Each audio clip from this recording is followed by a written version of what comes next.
I'm Steve Clemons. I direct the American Strategy Program here at the New America Foundation, and we're organizing an event today focused on the London G20 Economic Summit that's taking place on April 2nd.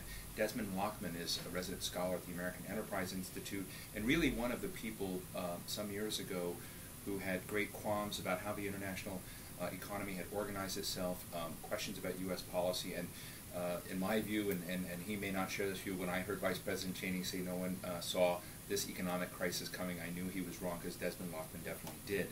Desmond, what do you, as you look towards the G20, what do you think are the fundamental issues that when you bring together these leaders and the finance ministers of the world, what tough task do they have to grapple with that you worry about? What keeps you up at night? Well, I think the immediate task that they have to grapple with is how do they stabilize the global economy. The story right now is that we've got a synchronized contraction that is affecting not simply the United States, but it's affecting Europe, it's affecting Japan, and it really does have the risk that it feeds on itself. It's also got the risk that it spawns protectionism. So I think that the first order of the day has to be how do you fashion policies in a coordinated way to stimulate the global economy. The United States has gone down that path to some degree, but what is missing is fiscal stimulus in the surplus countries that is going to keep global growth going. Surplus countries, China, Germany, Japan. Exactly. I think that right now China has actually made some progress down that route. The key country is Germany, and what I'm worried about is that if the Germans don't stimulate their economy in a very quick way, we're going to have a major crisis, not simply in Eastern Europe, but also in Western Europe.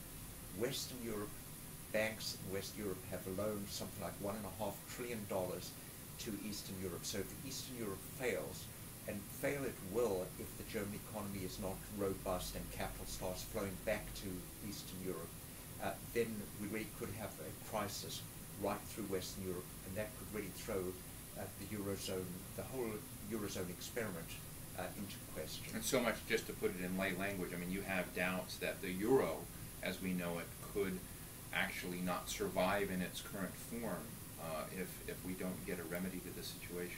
Absolutely. That it's not simply that the countries in Eastern Europe are having difficulty, but it's also the countries like Portugal, Italy, Greece, Spain, Ireland, all of these countries, for one reason or another, either they're having housing bust or they've got competitiveness problems, that really need to have a very vigorous external environment for them to cope with it. Within the constraints of the euro, they can't reduce interest rates, they can't reduce the exchange rate, they don't have their own exchange rate, they don't have their own interest rate. So what we talk about is countries like Ireland or Spain that could be heading for unemployment at levels like 20% for a very prolonged period of time. And what keeps me awake at night is that those political systems won't be able to tolerate that kind of social pressure for that long period. What do you think accounts for German recalcitrance so far? Why, what you've painted, and I know that your perspective is shared by others. This morning we heard from Martin Wolf from the Financial Times, who has much the same critique of German economic policy right now that you do. What do you think what is the resistance in Germany to recognize its significance within the European sphere? Well, I think that with Germany, it's very deep in the German psyche that deficit spending is not a good way to go, that too much debt leads to inflation.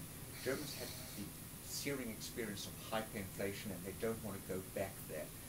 But I think that that is really making a big mistake, because what they should be doing is diagnosing what the current situation is, realizing that the only solution to the current situation is that they engage in huge fiscal stimulus, which unfortunately so far they don't seem to be budging on that issue. I mean, many people don't realize Germany had a $300 billion surplus. It's huge for a nation 1/4 the size of the United States. Correct. They've got room to engage in fiscal stimulus. They're the only country that really does have that room, the only major country to do it. So I think that by their not doing fiscal stimulus, they're doing a disservice not simply to Europe, but to the global economy as well. Well, Desmond, thank you. I want to let people know that we'll also be making available Desmond Lachman's PowerPoints that he shared with us from some recent presentations. Thanks so much for joining us today. Thank you.